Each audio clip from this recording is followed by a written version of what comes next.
Welcome back to GamusoTV, ladies and gentlemen.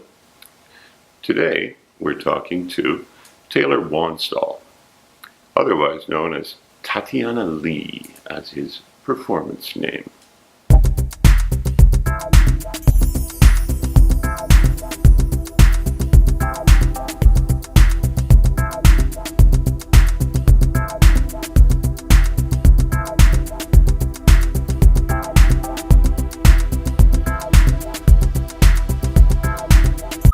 Well, Taylor, I think the logical place for me is to start with names. We all have them. Your performing name is Tatianna Lee. Is there a special significance to that, or even to the Tokyo Closet Ball, your current project? Well, I started doing drag at 21 years old. At the bar, at the last minute, we decided on the name Tatianna, because it sounded kind of like Taylor. I chose the last name Lee because it was the name of my martial arts instructor. He taught me that if you set your mind with patience and enthusiasm, nothing is impossible. And I feel like I've brought that philosophy into the Tatianna identity. Really? Yeah. And how long have you been studying martial arts? I did that for about 5 years throughout high school and university. Okay.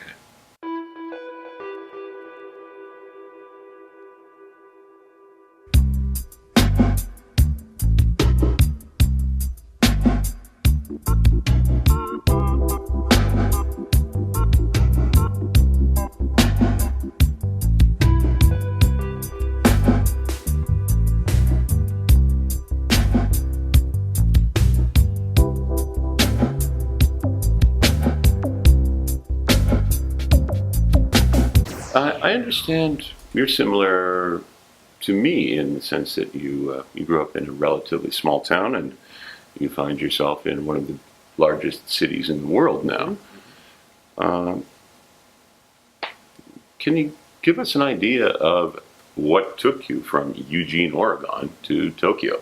Well, when I came to Tokyo after I graduated university and got a job in Tokyo, one of my main focuses was to try and find a drag community. I didn't want to be the leader, I wanted to be a participant. But finding drag in Tokyo compared to Eugene is very different. No doubt. Back in Eugene, Oregon, I would spend $5 or $10 and I could see 10 queens each do a song at a dive bar kind of like this. But in Japan, we didn't really have that. I would go into the gay district and I'd find drag queen hostesses. A hostess is like a woman who would serve you drinks in a bar and talk to you. Right. Which is a performance, but not really a drag show the way I think of it. Not at all. I tried to find some underground gay bars for drag shows. They told me the cover was Ichiman-en, so I'm like, I can't afford 10,000 yen for those of you who are not familiar with the... That's a little more than $100 to watch a drag show. That was out of my budget. Right.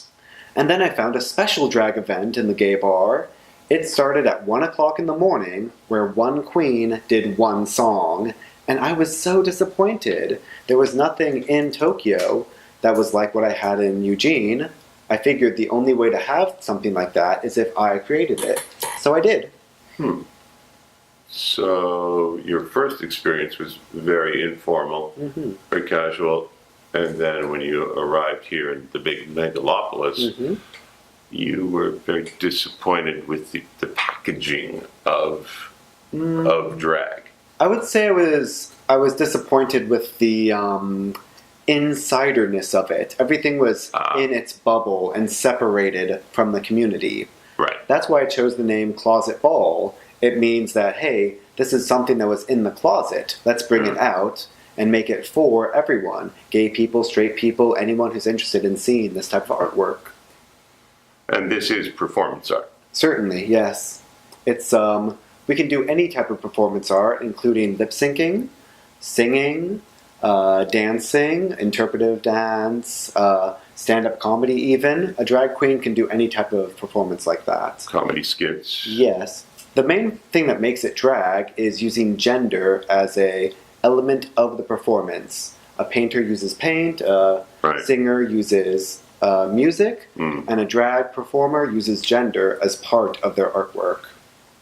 Bouncing off between this conflict in gender identity, gender roles. Yeah, it's about playing with gender roles, playing with gender expectations, what's a man's role, what's a woman's role, and sort of playing with that idea and sort of stepping out of what society says a man has to be, what a woman has to be. So it's not really necessarily a gender conflict within the individual. It can be a symbiosis. It could be like a gender celebration, a man celebrating being feminine or a woman celebrating being masculine or any combination thereof. Well, we have both chromosomes. If you think about kids getting teased on the playground, what do you hear? Oh, he's a fag, he's a sissy, he's feminine. Well, guess what? If I celebrate the bad words you're calling me, they can't hurt me anymore because I've taken them into myself.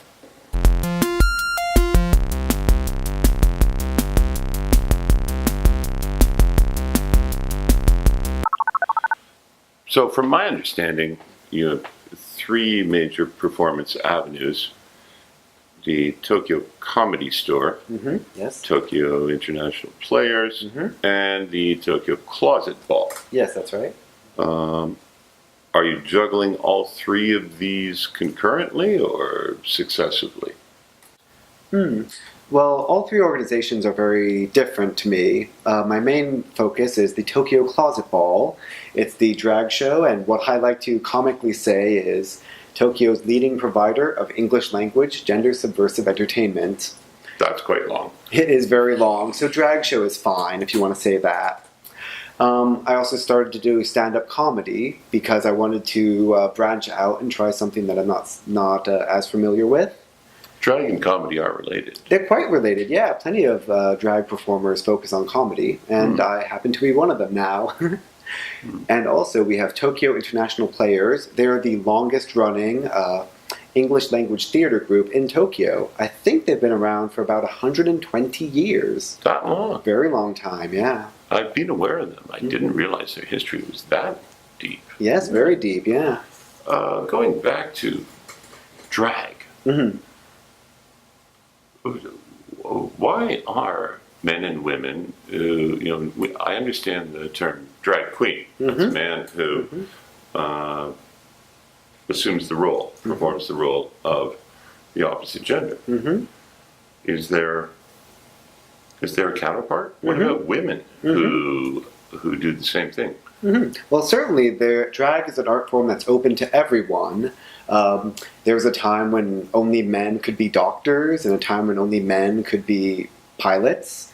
But now I feel like the art form is opening up to accept people of all genders. You could be a man dressed in a woman's clothing to be called a drag queen. You could be a woman wearing men's clothing and be called a drag king. So that does exist. Yes, certainly. Those have existed for as long as drag has existed. And how long has drag existed? Well, there's no way to prove this, but a lot of people believe it started with Shakespeare. Back in Shakespeare's time, it was illegal for women to be actors, so that means men had to play the female characters. And in the script, it would say this role was D-R-A-G, meaning dressed as girl, or a drag role. So drag is actually an acronym. Of course. Dressed as girl. That's what we believe, but there's no way to prove it. Okay.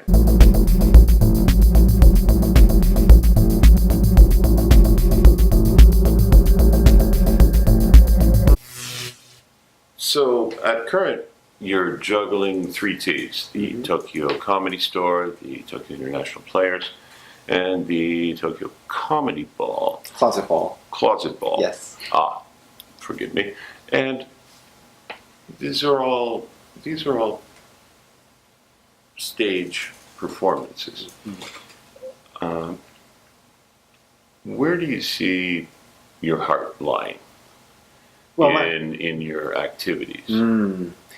Well, I like to keep busy. I love to support all types of performance artwork, but I definitely have to say my heart lies with the LGBT community. I sincerely believe that creating a platform for queer voices is essential for creating a more just and equal world. How would you define queer? Okay. I have a certain image of that word. Okay. Yeah, LGBT words are very complicated, especially for people out of the community. You've probably heard the phrase LGBT, or Yeah. perhaps LGBTQ, Yes. or LGBTQIIAA. Haven't heard that one. If you want to use these words, that's perfectly fine. There's nothing wrong with using them. I like to say the word queer because it's just sort of concise and easy to understand. So, yeah, when I talk about the Closet Ball, I would talk about a venue that celebrates voices in the queer community. Well, queer in itself, as a word, has morphed in its usage and its meaning. Queer meaning originally odd, just simply not mainstream. Yes. Not really a negative connotation. For you, queer means does it indicate one's sexuality, or does it indicate one's personality, or both? That's a really good question, because I think queer, when you think of it, you think of someone who is abnormal or perhaps a minority. Unusual. When you think about other identities, other intersectionalities of our identity, like race or religion, the Sure. black guy would have black parents, the Jewish guy would have Jewish parents. But for me, as a gay man, I'm a minority even within my own family. If I get beat up at school, I can tell my parents. They would sympathize with me, but they can't empathize with me because they've never been through what I've been through. That's why queer communities are so important for adults. We get to share our stories, and we get to share experiences with people who are similar to us.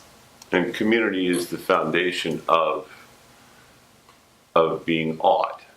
Yes. Odd people seek odd people. Yes, we people who are different seek people who are similar to us. Like-minded. Exactly, like-minded people. And language is, I understand that with Tokyo Closet Ball, which you perform here, you organize here at Gamuso. That's right, here at Gamuso, almost... when did you start? I started here at Gamuso maybe 5 years ago. How often do you do it? I try to do a show 9 or 10 times a year, so almost every month. Really? And this has just grown organically. Yeah. And I understand there's a language of family that has helped to grow this community. Yes, that's exactly right.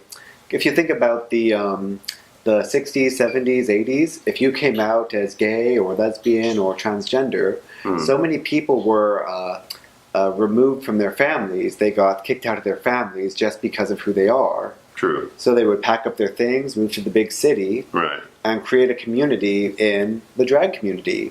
We would even use language like, oh, she's my drag mother, he's my drag son.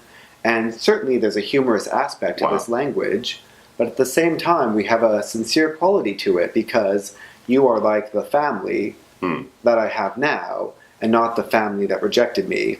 We actually have a funny phrase for that. Not your biological family, your logical family. Aha.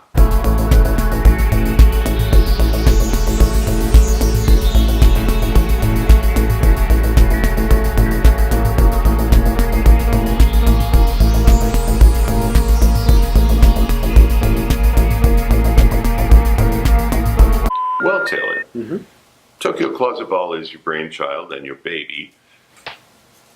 And this is drag performance. There's songs, there are dances, there's skits, there's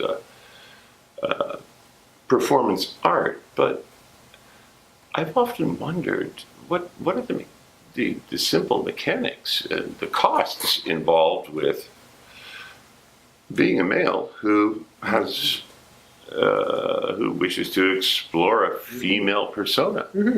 Well, I can only speak for myself. Different people might have a slightly different answer, but I definitely say it's a lot about pain, it's a lot about patience, and there's a lot about money.